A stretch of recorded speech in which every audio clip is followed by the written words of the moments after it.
Beneath the permafrost of Siberia lies an ancient danger, deadly viruses frozen for thousands of years. But climate change is unlocking this biological time capsule, threatening to unleash catastrophic pandemics. But why is this fatal event happening? Permafrost is water and soil that has remained frozen for centuries, but rising global temperatures are melting it at an alarming rate.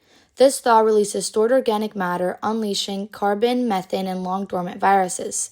The Arctic is warming 4 times faster than the rest of the planet, accelerating this dangerous cycle. Anthrax released from thawed reindeer carcass was just the beginning. Scientists have discovered over 1,700 species of ancient viruses in melting permafrost, some dating back 41,000 years. Without immunity, humans and animals are at risk. The loss of reindeer impacts entire ecosystem and indigenous communities that depend on them. Sadly, a 12-year-old kid passed away after contracting the deadly anthrax virus. If we don't fix this, the viruses could spread slowly, affecting the whole world. But don't worry, we have a solution. Scientists are exploring a promising approach involving Halteria, a virivore, which is a microbe that consumes viruses. This naturally occurring microorganism could be bioengineered to consume zombie viruses, preventing their spread.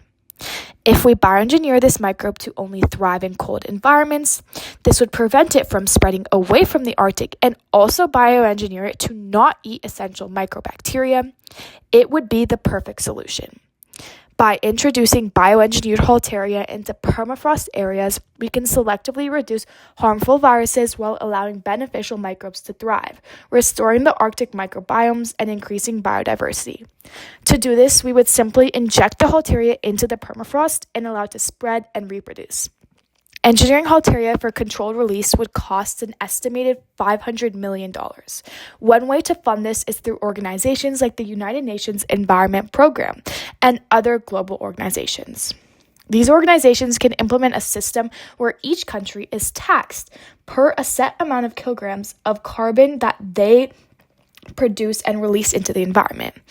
The tax money from these carbon productions would then be invested to fund our solution. The Arctic's natural nutrient cycle is breaking down due to permafrost melt. Our solution rebalances it by removing harmful viruses that would otherwise disrupt microbial populations. Healthy microbiome means better decomposition processes, healthier soil, and a stabilized carbon cycle. Our global solution.